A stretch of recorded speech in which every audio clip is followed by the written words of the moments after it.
A House Oversight Committee meeting devolved into chaos last night after Republican Congresswoman Marjorie Taylor Greene insulted the appearance of another committee member. Do you know what we're here for? You know we're here about AG. I don't think you know what you're here for. Well, you the one talking about. I think your fake eyelashes are messing up what you're reading. That is absolutely unacceptable. How dare you attack the physical appearance of another person? Are your feelings hurt? Her words down. Oh, girl, baby girl. Oh, really? Don't even play. Baby girl? I don't think so. If someone on this committee then starts talking about somebody's bleach blonde, bad built butch body, that would not be engaging in personalities, correct? A what now?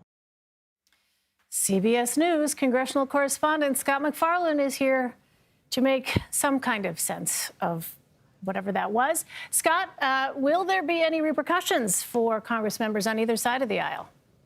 So the repercussions would have been immediate, Elaine, if there were going to be some. There was a vote called almost immediately to boot Congresswoman Greene from Georgia out of the hearing for the rest of the hearing. And that vote failed somewhat along party lines, as do most things in this committee.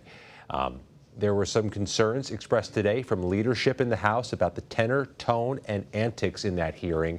But I'll tell you, having watched this hearing for this committee for 20 years, never seen it like it's been over the last few months. There's been a noticeable deterioration in the conduct, in the atmospherics in the room, and some of that can be attributable to the fact that members in that committee regularly post their videos of a viral moment, push it out to their supporters, push it out to their followers, potentially to raise some money. So there's been this incentive structure in place, Elaine, in this committee to do something more colorful, to do something more outlandish. And it all crystallized last night with that sequence of events.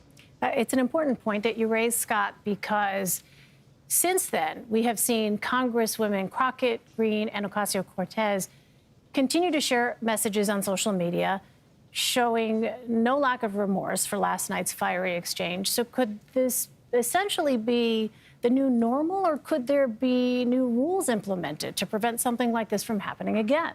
One of the Democrats in that panel, Jared Moskowitz of Florida, who is known to cut a colorful character in those hearings and have his own viral moments, told me he's concerned this does metastasize and infect the broader Congress or more committees. The House Oversight Committee is always reliably among the most colorful.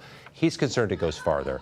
But I'll tell you, what we see on social media, as you see on your screen, and what I heard from some of the players involved with whom I spoke today, is not an apology or remorse for how this went down, but a defense of their side, saying the other side went too far, the other side got too personal, the other side said things that were simply inappropriate in any business setting, much less the U.S. House of Representatives. This is peak 2024, though, Elaine. We're in the heart of an election season. So many of these hearings fixate not on congressional business, but on Trump or President Biden, and we saw it explode publicly last night in prime time. And again, underscoring your point that oftentimes these clips that then go viral can be used to boost fundraising efforts, as you noted earlier. So let's go ahead and refocus, Scott, on the person who was actually the subject of yesterday's meeting, Attorney General Merrick Garland. What are the next steps in Republicans' efforts to hold him in contempt? Yeah, outside of all that, there were two congressional committees that yesterday approved a formal resolution to hold him in contempt. The House could vote on that. They could push it on to a recommendation for prosecution, but they may not have the votes yet to try it. All right. Scott MacFarlane reporting from Washington for us. Scott, we appreciate it. Thank you.